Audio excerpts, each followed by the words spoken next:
budoucna, to znamená, jaké máte plány, jakou máte strategii.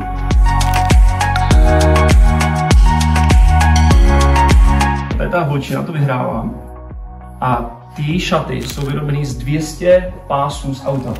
Takže ona šla normálně na vrakoviště a odpočmíkala 200 pásů, ale tvořila jsou to nádherný šaty.